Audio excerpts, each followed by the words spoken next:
nhẹ giàu lọ nhẹ lo tua ta ý ra nhẹ tu giờ ý ra nâng nâng lọ dễ thiết rồng lông tu xia lọ cũng mà cần gạo lì ý trộm lông sẽ đà ấy cũng giờ mua tuôn đấy tu mùa nhớ đầu xa cá tên trả để tao mất thả lạc hệ cho cụ thia ấy nhớ rồng đầu cụ trồng nhẹ cho xì cho phong cho dư trồng gỗ cho mùa trồng xanh cho dễ quý trộm lông sẽ đà rồng xia lúc sẽ cho nhung nó bé tì trả các là một xin chi nhớ đầu sầu của sự kết thả đã nâng sát sự hoạt nó đùa và thiết chia sẻ thì nên sẽ được một lần trận chi thiết tàu chạy cho kiến nó có nhớ rồng lì cố lì sụt xóa nô bé xin chi thiết ấy nhớ đầu lúc sẽ cho nhung nó bé tì trả các là một xin chi nhớ đầu sầu của sự kết thả nó lọ của đó là giàu cho chơi của trồng nhẹ cho xí trồng phong cho dư trồng gỗ cho mùa trồng xanh cho rễ quý trồng nông xóa lưng xóa tù trẻ tụi tôi chia lìa gió cô để cho các uất kể là một cổng nông như lì tụi mùa nó ra nên đợi nó xe tên trẻ lù nhất trò hậu thầu bí một giờ thầu sào của họ giống một biệt thà lọ dễ thiết rồng lông mua khó giới mảng gió lúc xe luôn trừ lọ của mùa tu xe dầu lú là một bò lì trà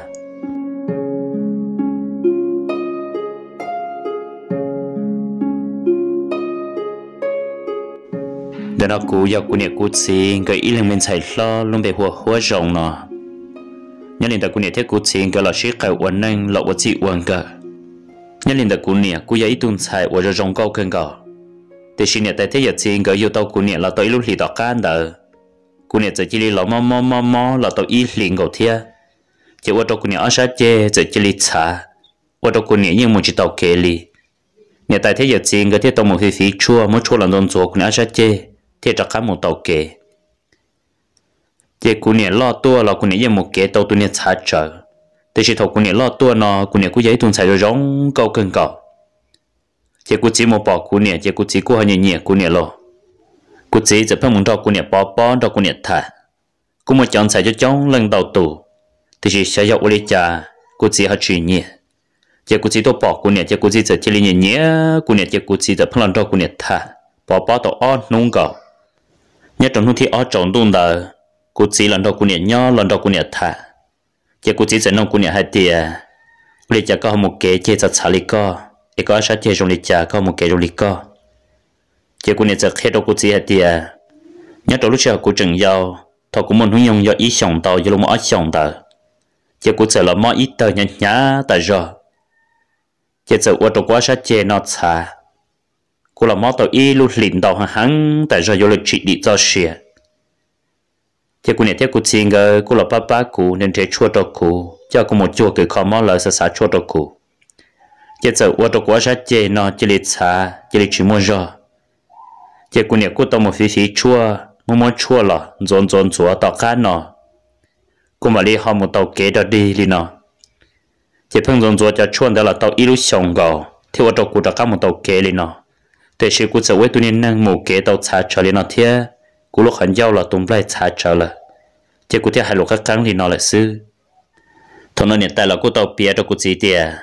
nhớ tàu thòng tàu, như lúc ba chỉ tàu nữa, qua trong này những món nhà hàng, qua trong này những chỉ bảo tọn để tàu cá đi là, qua trong này đan năng đa, những xả tiền để rồi cụ tàu xài nó yếu tua mà lấy linh ta, để sự ước khó phí dần, mua chua uốn nâng uốn dây là một sai một con nữa, thiết cho nên một tàu hỗ trợ khó mò lại khó nữa, là một tàu ít liền còn tàu, nếu thiết lịch điện để cho cái tua là một, chỉ giờ uốn trong nó sai chỉ lịch chỉ muốn rõ liền nó, chỉ của cô tàu muốn thì ít tu cứ chua, thiết tàu sâu chua là của trâu chua, chua ta kỳ sơn gió cũng muốn chua ta, chỉ cũng muốn để tua một cái, thiết của chua nữa sai chỉ là tầm một lý sư. chỉ cụ thâu tới chua rồi nữa uất chạy uất mò xuân nút xuân mò rồi lúc xí hở rồi lúc chạy nhau trở lại tụ cái chuồn được hết cho cụ chỉ tỏ cá nữa nên thêm một tàu kế trong lên nó ấy câu tu có chỉ nhớ cụ tồn tại có sao là đa nữa mà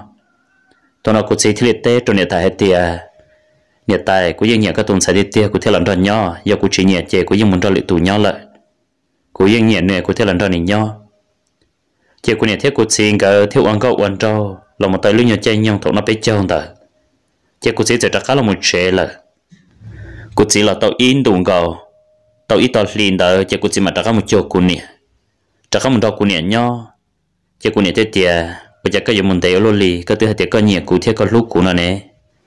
bây giờ có là đa trụ có trụ mua xe đan chế còn chế mua xe ấy chỉ bây giờ trụ cụ rõ xưa cụ chỉ theo tao tế trụ cụ này hạt tiền cụ yên chỉ đã có lìa cụ yên lúc có thể tiền lìa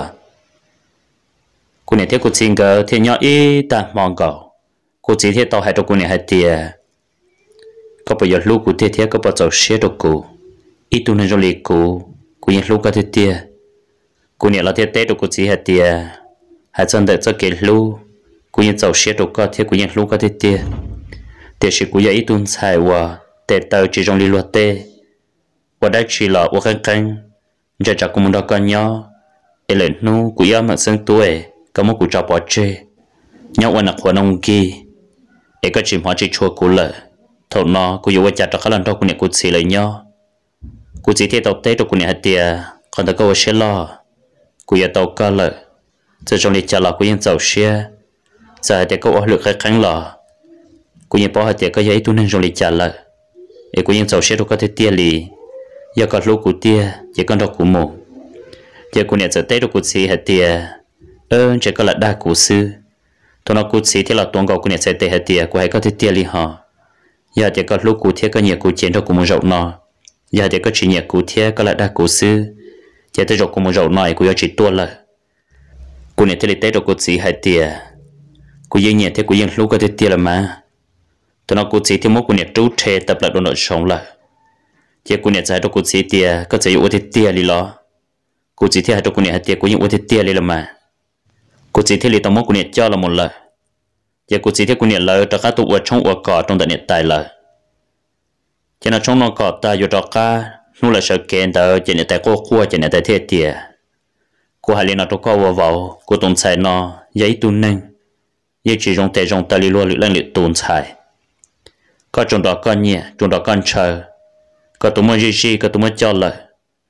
có yếu chủ lưu có cái bảo sống chỉ nữa mà chỉ là để có cho một yếu mệnh sáng tu có yếu chỉ lưu chỉ mà chỉ chùa có yếu muốn cho nó cho qua mua và nạp khoản nông kỳ thầu nó của nhẹ của chỉ trong xe có trong đó con nhẹ có lại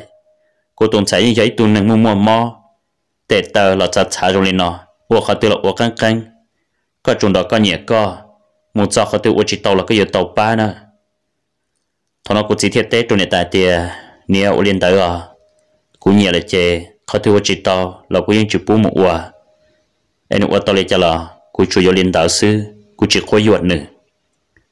giờ chỉ là cũng hay cho cũng chỉ hết tiền có trong đó có nhẹ của tuần xài có trong một giây mừng lưu giây mừng mỏ giây mừng chùa giây to giây mừng so người hại giây mừng cả họ lô mà đâu có cho các lô bé chạy tuổi này mà nếu ở chỉ họ tư là cả chỉ cho tôi đồ bé ở nếu ở chỉ hay cô tuần sai nó có giấy tu năng ở mua mò bắt thọ mềm mềm thì là bọt tệ bọt tàu trong liền nó có trong đó có nhẹ có lại có giọt tàu là có giấy mực lưu nữa do hai tiền nô tư có làm một cô tuần sai nó cho các tháng tỷ bọt ở dù yêu mệnh sang tu có tiền nhẹ phê nhẹ tua tệ tua tàu ở tua chê và chỉ tàu nó có thêm một yếu tu chỉ nôn đại của chỉ trong xe có kiên đàn á của chỉ thấy tàu tết rồi giờ chỉ hạt tiền ở liên đại à của giờ tàu là của mặt lưu của giờ chỉ cho các tăng tỷ bộ nó cho của mua nếu thế chỉ nếu tê lù nhia của giờ khởi cho một con nhớ sợ chia nếu tê lù cu của giờ khởi một con nhớ sợ tu ấy ví dụ ở luôn năng xí lưu có một sản hữu cơ của giờ chỉ cho nữa nó cho của mua đi lựa lên lựa tù cho nên tại thế giờ chỉ một đôi chồng cứ chồng tỷ là sẽ đào thế là tiền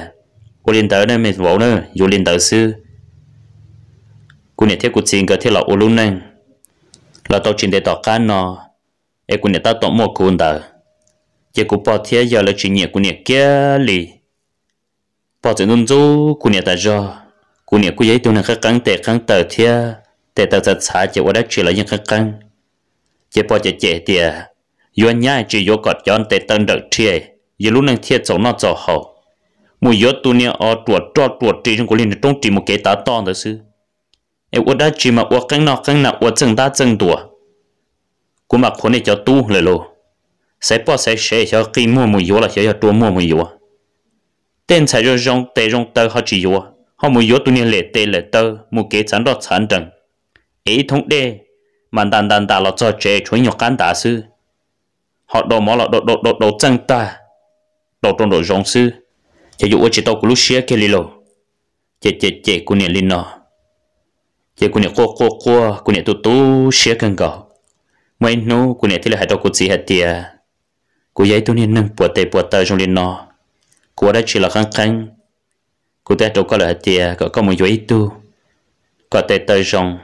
là ở cái tu nè chế thế là ta tao có lúa chúa tao có lúa gì có bác sĩ cú sa thì cái này là chỉ nhà cú chơi có sa cú đọc một trâu cú nhà cú xí lại cũng trâu cú nhà cú xí lại nhau thầu ở chỉ tao mấy tụi mình nhọn lo lì cú chỉ cả cú chỉ thì hai trâu cú nhà hai tiệt giờ thì cú nhà theo cú xí lại chỉ nhà có lò lúc nào tôi chỉ giờ là lúc giờ có thể cú lúc xứ giờ cú nhà giờ hai lúc xe lúc kỳ hai lúc xe chỉ tao có lò ở xe lò sao chỉ nữa mà em cũng bảo muốn ba xong ban đồng tại xong xe nó mà muốn nhau chỉ cũng nhà qua chỉ cũng nhà tiệt cũng nhà bỏ hai tiệt mấy nô tư cũng nhà tông nó tê lùn nó thì sẽ chua cha cũng mà vô lý có hay cũng mà chỉ cũng nhà qua chỉ cũng chỉ là một cũng nhà tao hậu thiệt giờ sau cũng nhà cho có mua hai đôi cũng nhà hai tiệt cả liệt cũng nhà lấy chỉ cho đi cha lo sao tu sửa sao khẩu cái chi nhân trong hai tiệt do cũng thiệt có lún này lấy chỉ cho đi cha lo ởที่ở xe lo nữa mà cô này có tao cô chỉ chơi cô này thế thì Ulia cũng mà Yoli có hay chỉ trong đó là một tàu chuyên đề tàu cá nọ cô này tôi một cô ý plá mình nhiều rồi chỉ cô bỏ chỉ cô này có cô này chỉ là một ED là chỉ cô này gà liên thông cô này chỉ tôi một ED được bố tổng đủ rõ nọ chỉ cô này tôi một chỉ tàu D cô này chỉ một liên thông đen được ấy lọ chỉ cô này do tôi này một cái giá trả chỉ cô này lo chỉ đen đàn lọ luôn cô này tê bỏ từ tê chuyện tụ đê ta tê bỏ đùa tê chuyện để xin lỡ sư chứ cô này lò tê vô cho chế cô này cho là đẩy tôi nhiều bà môn nà chứ ở trong cô này đó chứ lúc này thông chỉ để bông thả sổ cô này đã khổ là mồ ở trong lúc thông chỉ để tờ kêu ở xa cho nên chứ cô này sẽ sợ tàu là chứ lúc thông là tờ là chứ ở trong cô này chỉ để mò đùa thế lộ chứ cô này ca lúc nhiều thông đó tí lúc nhiều bọt chế ở xa là cho chế cô bỏ chế tiền nhá và cho một cái dùng liên bỏ ở xứ là ý ta kỳ nọ em chỉ muốn lúc thông qua ở tờ là thế nào bây giờ số chỉ đây có một cái lý giải có chỗ lúc thông qua tờ ta lý có rồi nè cô này thiết tế thì tôi là căng tôi cũng bỏ hết tiền nè thì giờ cô lọt cho bố là kén đại cô lọt đẩy tôi này bàn đại thì liệu ở trong cuốn to em lúc này thông là thiết tờ rồi em thoát gì chỉ có bao nhiêu người chế chỉ người chỉ tế kia chỉ người cả một đôi ta một đôi lòng không giờ ta người quay blo trong gò người chỉ mà lót cho chỉ người chỉ tiền tôi chỉ có qua nè người bảo thế tiền có chỉ sáng nữa chứ tôi đã chỉ mà tôi chỉ tôi tuân thủ tham ôn độ để tới sư một cái là trong liên hệ ở bí sư thiệt ấy là đợi to tới tôi thông tới ta nữa người giờ anh nhiều loại chơi nhát chỉ nhát qua xưa cô chỉ thi tiền nè nhà những u chỉ tàu theo luyện nhà nó có yêu không nhắm một ít tiền thông đen đâu quá chỉ nhà lúc trẻ tôi chỉ ta sáng thế nào thằng nó cũng bảo thế tế của chị hay tiền lúc nhà thông đỡ mềm mỏ lên đỡ ấy cho nên ấy chỉ tàu nè nếu chỉ nhon to chỉ cho chữ có lúc nhà thông tờ lì rồi thì chỉ tàu ấy là xưa cô bảo chế của nhà thế tế lên nó đâu cô chỉ thế là hai đâu của nhà hay tiền em bắt đầu có khởi từ thế bảo lý trả được có lúc chế cô này khó qua chế cô này thế thì trong cô lý ở đâu cô lúc đùa nó mò lìa chứ ở đâu cô chỉ chơi cô này hàng cô chỉ thế tao cho cô này một đâu tao ít tu này tài em xua cô này lúc lá xe cô nhớ cho họ trong lý trả cho nên xua chế cô những chuyện nhớ trong lý cô chỉ một họ giờ trả lý trả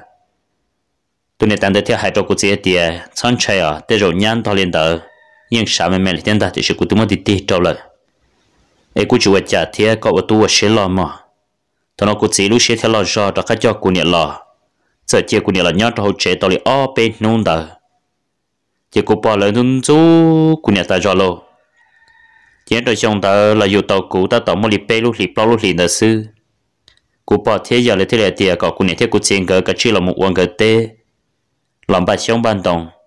ấy xong chia chỉ gỡ uang gỡ chế gỡ một nhóm gỡ nọ cô chỉ theo tàu tê cho cô bắt theo cô dân cái tiền, tôi lên tới mà nhận thiết gì, ý dân xã tiền ý là hay nên ý loại, xong nó ý dụ ý tế nào thì gì, chẳng chỉ nếu họ xả li trả trâu chế thì chỉ tàu là hai này lò li à thằng này giờ thì lấy tê của chị hạt tiền nhưng chỉ tàu xa cái nét tờ thì chỉ cả nó kể hậu cho nhau con nè là giấy tụi nên chỉ chơi hello chế chẳng chỉ nhá tụ xia nên cái chỉ là mồm ba uốn nét tê nhá trâu lúc xong nó thêm ba xong ban đồng để cho các trò xong chia sẻ nó bị châu tàn tới yam ba xong đồng cháu nè chế nếu một uốn nét chế nhá nếu một nhau nè mà cụ chỉ thiết tiểu liên tới mà gì nhớ trò xong tới cụ nè thiết cụ xin cái thiết tàu là một uốn cái tê là chỉ nhớ trâu lúc xong tới cụ nè họ chỉ cho tông đó cụ chỉ uốn liệu uốn tên bỏ đi trả vì cụ chẳng giờ giàu chỉ cụ chỉ cụ cụ theo lúc cụ nè cân cào giờ chỉ cụ nè do cuốn đào sư ấy cụ chỉ lưng uốn đào sư chỉ cứ ý xong đó là một trò lúc xong nó biết chồng đó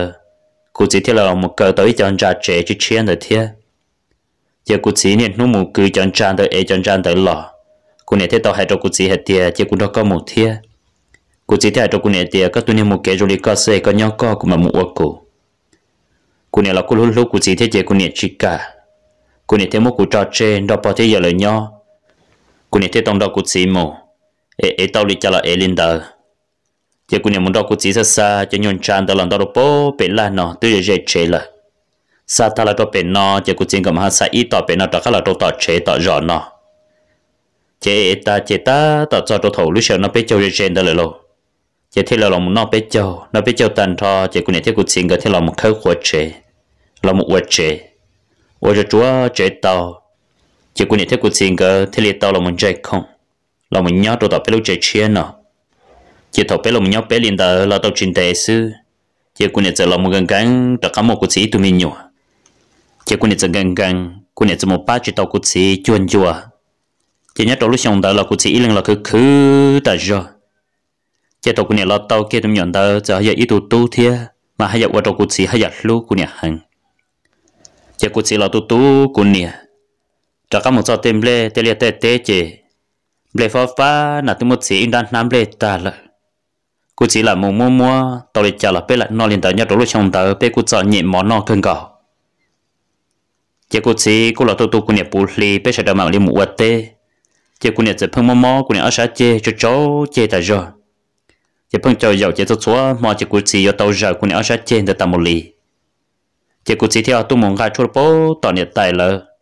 cho các cháu là thôn chúa cho cụ này ở xã chế đó chỉ cho thôn chúa tại trường nát cha cụ này ở xã chế để mà li họ cho các dòng đèn gai mà cho các nọ mò đó đi chỉ cụ này mà li cho các một tàu kế li cú đùa chỉ cụ này cái giờ là tu ư tứ lo lợ cụ này cho cụ chỉ hết thì cụ này mua món liền nó chế cả liệt ưu áo tu nó sư để cho dùng nhọn chỉ là chế cụ chỉ giờ hết thì cụ nhân chơi cứng chơi ti tại jolly nhân liền để chọn sai có yêu chế tàu là cả liệt thì sẽ sao có yêu liệt ở bên tu tuôn gì chế cụ này thì cụ tu này jolly nó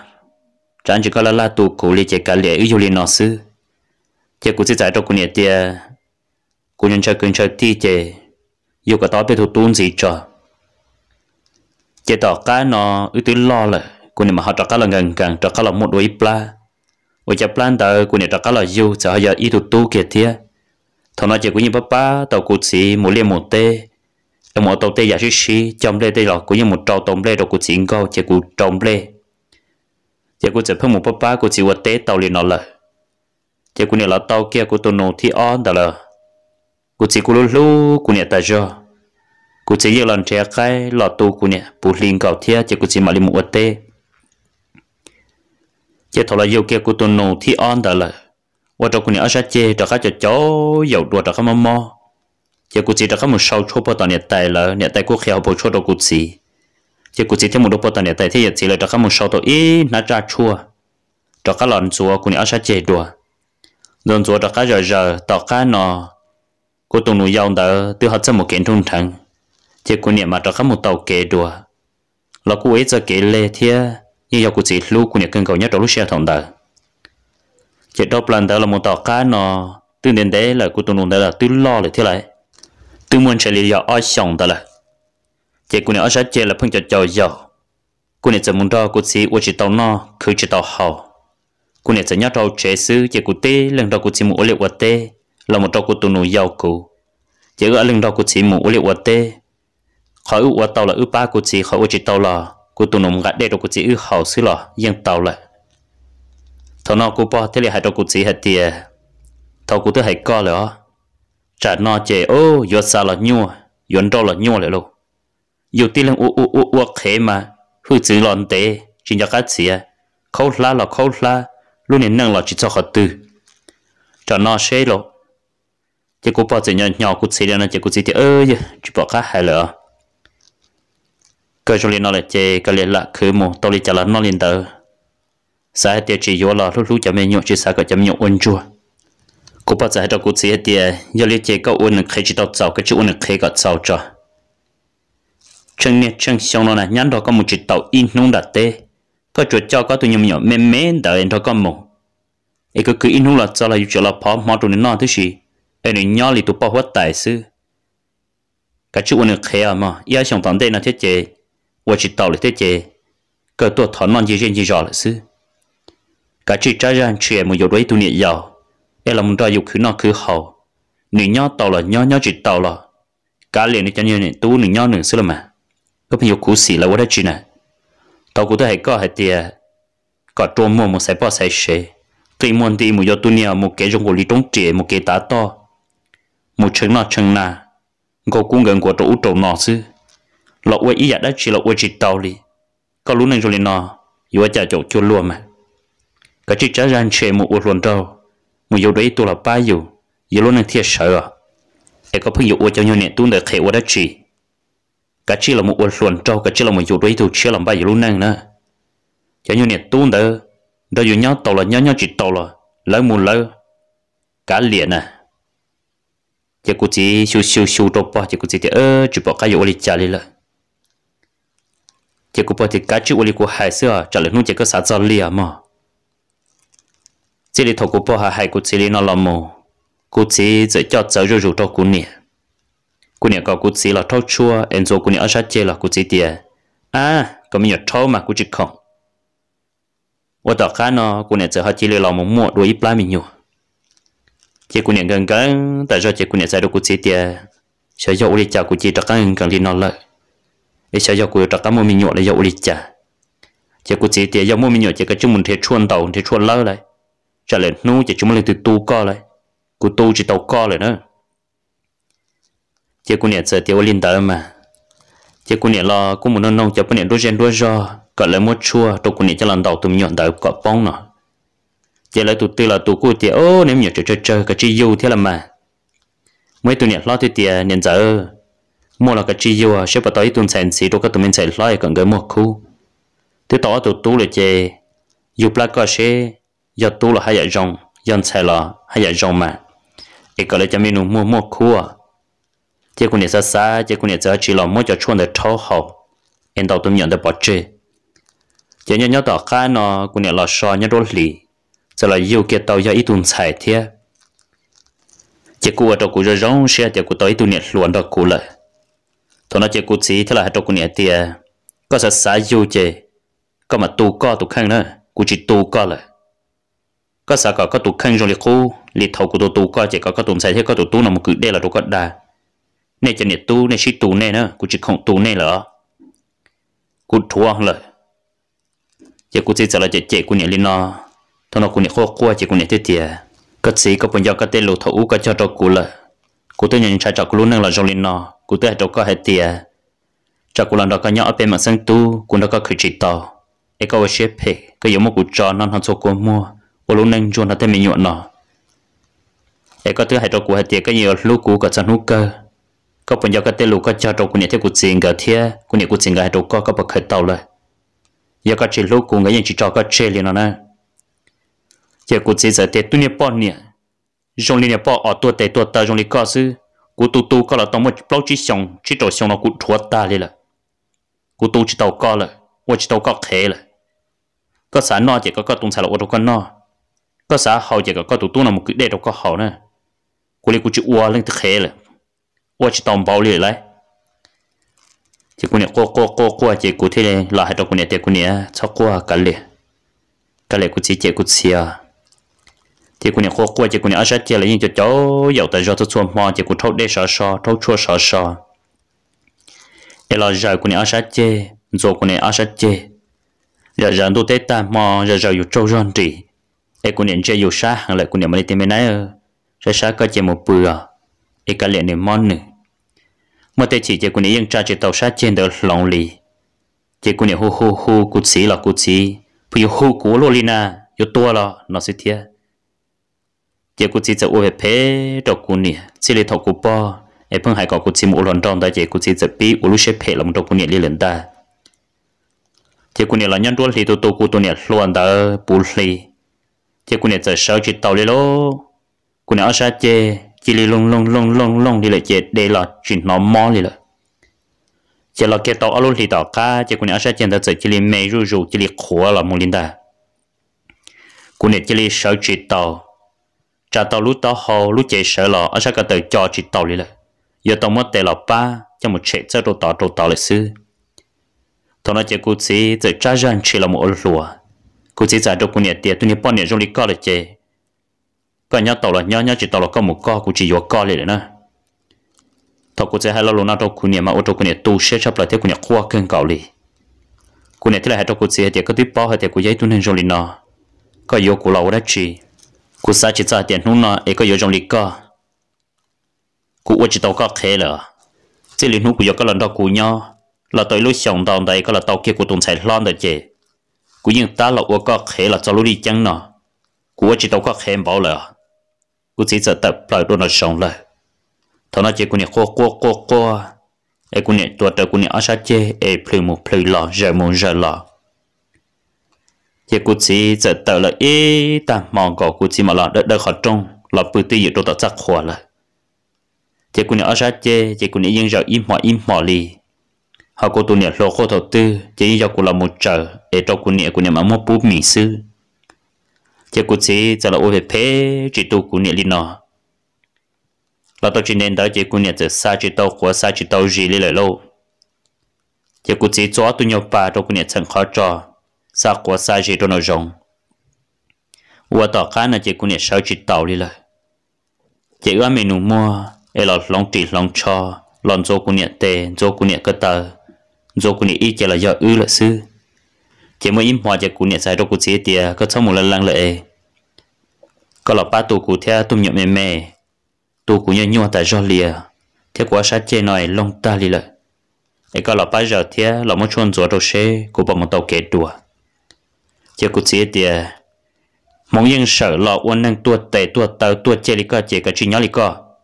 cô tu chỉ tầm bao là, tôi chỉ tao có khé là, chỉ cô chỉ là trái ra chỉ muốn chua bằng bao hồ chỉ ho cho bằng cho, tập lại trò lợi sư, chỉ cô này tu sẽ tại do cô chỉ là một ô lúa tàu chín đen tờ, chỉ cô chỉ là cho cô này hai tia, con đó cô cứ chỉ tàu no là thia, con đó cô cứ chỉ tàu là chế tới rồi cô vô nhẹ giàu, cô này thia hai cho cô chỉ hai tia, thầu cô tôi nhận trai trả cô lúc năng là rồi liền no cô thấy có hai tia, giờ có chỉ lúc cô tia có chỉ sát cho cô là chỉ cho, cô luôn non cho cô mua, nhau ở nạc khổ nông kia, cái này tết của hai tia, giờ chỉ một nông đạo lý, có giờ lưu quý lên cái chọn nông cơ, em chẳng nông nó, có thể là hai tia là lũ tu sửa rồi có cho cô, chỉ cô này cô chỉ cô chỉ tia, em có tiếng đó cô bự chỉ tao này chỉ là nè, cô lần đó có bự là chữ quá chữ gì lơ, giờ chừng sẽ đã chữ baoเลยrồi, đó có nhau chỉ tao kểเลยchỉ tới rồi cũng như vô lên nữa, có chỉ bút của vô là cũng như vô lên đó, thôi này chỉ cũng như cô chỉ cũng như tiền nhân được có xưa, có sao thì có vô là chỉ đồn được có xa, có thể chỉ vô là nhân được có, cho nó cũng trong lên nó là chơi, cũng chỉ bảo cái chân cóเลยthôi này chỉ cũng như cô, thế tu sẽ cho cũng chỉ cũng thì tiền có tu này trong lý coi, cũng vô chán cho có này chỉ tàu rồi mà, cơ cũng mới vô ít tu lần cho cũng một khứ nó khứ hậu xí là có tôi muốn đọc cuộc khử chỉ tàu này có chỉ bút của vô nè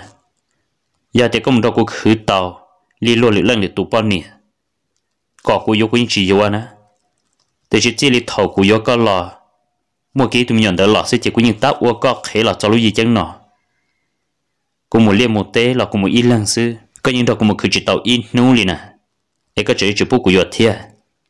chỉ của chỉ là chỉ của những lên nó chỉ của những cô của những chỉ tế của chỉ li lại chỉ là tao chuyện này đã xứ chỉ cũng chỉ một vô kia tụi nhảy giàu tới lọ giấy tụi con lo nhưng muốn hung nhung là thiệt cú chỉ cho lò chỉ lo lại tôi lựa cái cú này chỉ ta cho cú này trả số lò qua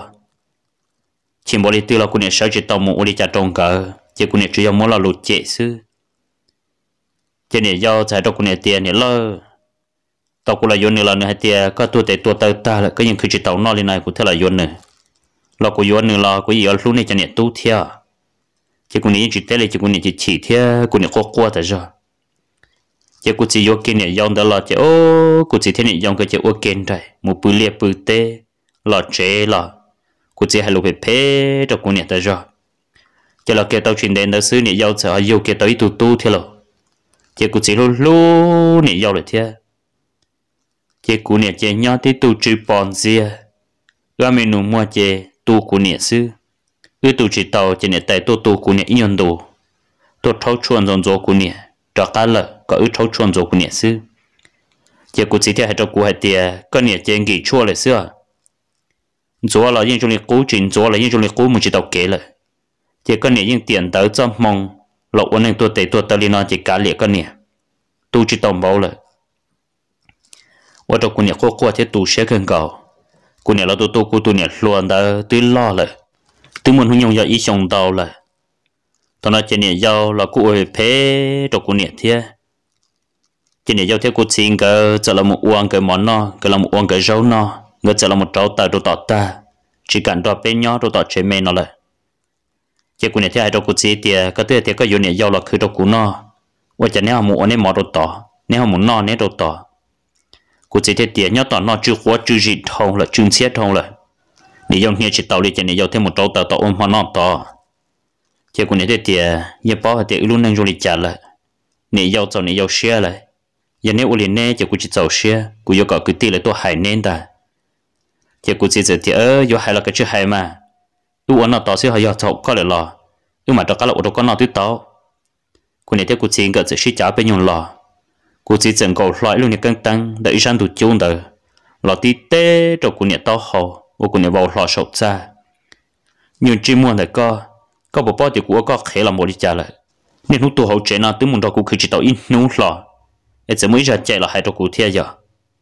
dòng cơ họกูbố mỏ con no nèกูchỉ bố con no chỉ có dòng trái chứ là ít chúng là từ hai tao cũ nè có nên choกูmột khứ tao ít bia là ít trả khờ từ chỉกูchỉ sợว่าhàng lò mộtกูnhận tàu lên nó chỉกูnhận qua ni giàu thế tiền này lo nhớ tao nó chưa qua chưa chỉ thâu rồiกูnhận chỉ tàuกูthấy là trâu tàu nó ôm món nó tao nó xứว่าtao xé là như ở bù đồ con nó thế là mà chia để chỉ bù àกูnhậnกูnhận chỉ tê li là tao chỉ đến tao chỉกูnhận sợ là mòกูnhận chỉ đi pó vào taoกูnhận luôn chơi mua ni giàu thế tiền này giàu một sâu chua taoกูnhận nó cho nên yêu chỉ muốn sau tới cho quá tờ thia, ý cho nên cho quá tờ nhiều, chỉ muốn cho là chờ cái đồ của nhận nó, cho nên yêu chỉ muốn kia cho chuồn để cho lần chờ chúa đồ cái luôn đó chế ta, muốn cho là cho cái đồ lộc câu, cho là trái trong đó khỏi chú trâu tận từ chế trái đồ của nhận tiền lo, cũng muốn họ đồ khỏi chú này ít bây giờ xé nó chế, mà còn mình nhỏ là chờ đồ cái nó, chỉ của nhận chỉ theo ở ulia, cho nên yêu chỉ lời của chỉ biết khá đồ bún tê là thia, chỉ ít bây giờ xé lo chỉ cô tu này không con dẫn đến thế cô tu nô có nhiều nô muốn cái sẽ lọt chờ là cho cô này nó chuyện cái chuyện khí thế chuyện cái sự tay cô này chỉ cô này đua tàu ít lần ít sáng gì bua trong cả chỉ cô này chỉ muốn cho nhiều cua cho lần chơi tới không nhiều mỏ trong cả lần no thế chỉ cô này là nó sụt ta rồi ít bây giờ sự chuyện cái mình nô mua chỉ phân trọ của tụt trẻ qua trong cả không một đất đa từ chuyện cái chuyện này qua chợ nó chẳng cái khai bờ tay mà ít pla cô này là cô hay trồng cái tia, sau đó nó chọn cái khăn được ta mua của pla tia, cô này giờ tết đi nó trồng cái tia, chỉ nhiều ple rau và chả phô sợ ít chè, hàng cái là rau cho rau đun rì, chỉ lấy trầu pla ô lì nhiều ple rau tờ, người giờ chỉ lên chơi lo là một rau cô này bự ra sầu xa, chỉ ple rau chỉ cô này ô ba chỉ trắng, hậu sẽ cô này không một đất đa chỉ bỏ kề lại là, cô này thiết xã tàu kia thì ô chẳng chỉ là nhẹ dầu, mua chua lọt bé cho nhẹ tu. Thằng nó cũng nhận là một điên cỡ, trên cỡ là những chuyện nó lên là thế. Chỉ cũng nhận nhau nhiều bia cho, và chả giờ chân cũng nhận lúc hậu sẽ và chỉ tàu ba lên là. Thằng nó cũng nhận điên cỡ là cỡ lông lọt chuyện nó lên là. Cũng nhận thế tàu cứ ta ra hậu chạy tiền lỡ. Bố mình nhỏ tàu ba bé cho nhận tu, bé yếu tu. Chỉ mấy tu nhận giờ cỡ nhận tu ta tàu một khởi khó lọ. thế là nó cũng nhận cơ khơi nó tụi nên rằng nó thế ấy nữa cỡ coi cho một trò đồ bể chế nếu thế là cái kia tua trò chỉ thế tiền nhá uli chặt đồ co thằng nó chỉ cũng nhận không có đắt đa để chỉ cũng nhận tiền sao cho uli chặt liao chỉ bảo li bên nó nhận giàu tuồng khai trời chua ta chỉ bên cho nhận tu chỉ để giàu li nó lợi ba bé ở giàu tua liao thằng nó tụi nên giờ thế là một sai cái lú lọc con khai trời chua giờ bỏ ít cho nhiều cha phê u đầu đi nhất là hồi nữa muốn chơi kia cho là sai ta giờ bỏ kia ở bên lúc họ bỏ quá tờ cho nên thì ô cho họ bỏ nó chỉ họ bỏ chua là sao rồi có lý cho nên họ bỏ quá tờ cho nên giờ thâu kia họ luôn đỏ cái cho là mỗi đồ của nhà sai họ cho như họ bỏ má họ bỏ quá tờ nhung đó là nếu mà sai ta thì ô cho họ bỏ nó là chỉ họ bỏ đã chỉ lại sao cho họ bỏ quá tờ nhung là chỉ do luôn thằng nó chỉ của nhà chỉ bao đã chỉ lại nếu thế là lậu ấy không nhiều qua băng nua cho là trò của nhà họ ta của nhà nông tuổi nhiều bề do chỉ của nhà hai chỉ tàu lù đi lại lâu họ nhớ liên đạo của tụi nông thiết của tụi nhà luồng cờ chuyện cờ lông lọ đi lại nhưng mà liền mua ít khó của băng nua cho là lâu đồng gạo lúc họ cho lần cờ tương gọi chỉ tàu bọn trai tứ xả ta đi lại tương gọi chỉ tàu lì thằng nó tụi nhà giờ nó thế này thì nhà ởอยู่里chào nên trong đi nó ta lại chả nó là tôi chỉ mấy tụi nông nhỏ đi lại thiệt nhưng mà liền một tết ta là cho nên tập lần nội trong cái kia là một trong bề chế nóจะlà một hai người tuần sai có cái kia tôi chọc của chị bé tôi muốn tết cho nên tất cả cái kia là cho tôi là chế nó xí chế ô của tôi nấu thia của tôi nhặt lúa sẽ tôi tù lại cho của nhặt chỉ uốn luôn đi cho nên nó muốn giả là chỉ chân giả đi lo muốn khát từ là những cái chỉ là chua ta đi tiếp lấy rõ sư của nhặt khán giàuจะอ้อbây giờ của nhặt cho sẽ tuần cho đi lại thằng nó chơi nên giờ khu của nhà bé xua nhá ôi cha là có tụi nhỏ là tôi chỉ trong thế có chỉ trong liên nó thế na chơi của nhà chơi xe tôi tuôn cho thằng đó là nếu thêm một của nhà cho project sầu ra thiết sở chẳng toàn đội trong nó thì là kinh đô khử tê thằng nó chơi cho cháu bỏ cho giờ là nhớ cho hậu chế rồi mình nhủ lòแล้วmà liệt tê tụi nên dần tới tia một đã chi na ôi cha cái này cứ u lô thằng nó nhận ra cô cho nên giờ tiền này tôi bị nó nhái lợi cho nên tôi chỉ trong đi đó thằng nó cho bao giờ dân tới là mà đi tua trong nhà giàu ca nè tua cho gì ô của nè thia của tôi nè rồi là một trong của tôi nông tới lấy tôi tua lại chỉ lấy tua cho gì ô sủa rò tôi là tôi chịu ba lại lâu cho nên giờ tiền lấy tôi ít lấy rò nó lại à của là ba chỉ tàu lại li là cứ chè của là cho chè nhớ là tôi chỉ bảo tận đây tỏ cá lại cô là của băng nội tôi lại hậu ta chỉ ở tôi nhận nhọn tôi tua lại chỉ chúa nhá sẽ chỉ cô kiếm một bề trên một gái khỏi chúa tua cho chỉ nhá tôi hậu chỉ tàu cho cô chúa lại bắt chạy chặt ta lại để nhá chuyện này cô tu nó xưa cho bắt chạy giờ là cô chỉ là tiền em với cha họ rồi nó sau hai tiền này giao trời ít tuổi cái trời chúa trâu nửa no nửa phò vò để nó sẽ cho phò vò bằng khi nó để cho nên tôi nhớ đầu chế lớn nói để chỉ lấy trong đi nó là sư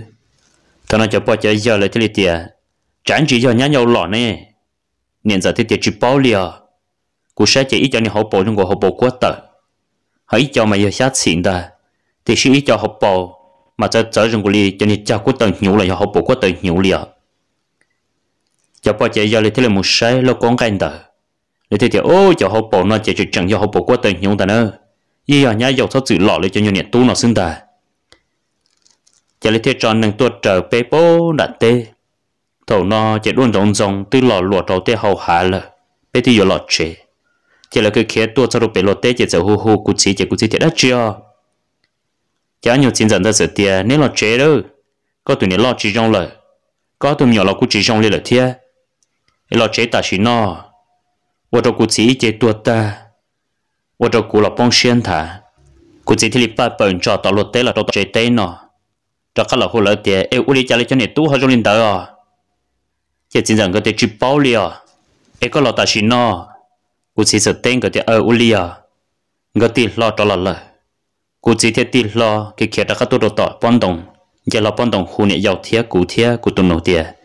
你叫你多少我对了哎，老别没这啊，他那这估计家说老过为话来喽。nè giao chỉ những chuyện qua liền nè giao chỉ uốn chung một buổi nha chung một chậu ta liền rồi u ở kề tạo luật tế là thằng này chỉ của tôi nuôi cái kia là đồ bắt đầu chế tế bắt đầu của xí nó là của thế trả số lọ qua chúng mới lu do lọ tọt lọ té lọ lì lọ cho tọt nó chỉ cũng chỉ như qua mình nói我在这边这个呢这里容易闹了chỉ cũng chỉ qua chỉ cũng chỉ là tu cho không chỉ biết là một chế biết là cho chế chỉ là những một cuốn nhẹ chơi cuốn nhẹ để chỉ cho là khó cho cuốn nhẹ na họ nhớ linh đạo của tu nô thiê của tu nhẹ loạn cỡ chỉ những chuyện bữa tu nhẹ xa lùa rồi sụt ra chỉ là chọn tua chỉ cũng là cỡ lia cuốn nhẹ qua điệu ở lưu ở liệt là cuốn nhẹ đòn giang là sư một sai kiện đặt ra là của tu nhẹ lùa bưng chung một đan riêng đó của tu nô là bưng chung một đan riêng đó chỉ là mình một cô một khẩn cầu cả hu cả là chuyện nó lên lại một đầu cho nhẹ chế số lần số tù trợ ước qua sao tư lúc của nhẹ là một trò của tu nô thiết của tu nhẹ luồng con giận đó chỉ ước là cô của nhẹ bưng thi trong đợt của nhẹ sẽ cất tờ là bưng trong đợt của nhẹ lúc xuống đi ý tụ phật thì mình nói nên số một bưng lên bưng chỉ tờ mò là sau liền nè của tu nô chỉ cho trên tờ thì cuốn trò của nhẹ bưng đợt nó xứ chỉ cô liền tờ tu nhẹ giờ của bỏ của nhẹ cho sẽ tu tờ thế là bực của tao thì mình nói cho qua mua của chú chơi là của chị cả thằng nó chỉ lo thế là hai đứa của chị hết tiền mua tọt chơi nó bị chị thả bên lọ của chị thiệt sao của mua sợ chẳng là chỉ lo đồ tọt chơi lại em nhớ linh đầu ý của mua này thà là sau chơi liền nó xứ ý trong lòng sợ đờ chuẩn tụ áo tụi mình chỉ bên mặt đã khá là so khá tao lừa là một cộng lòng tụi gì nhá trong tụ áo tận tên nọ sẽ có dùng một bia thả tên trên lỗ hậu lọ dễ thiệt trong lòng lọ của mua tu sửa là một bộ lý chân sĩ. Ở bên mặt đó là một sinh trí đùa, sẽ đợi nhau rộng.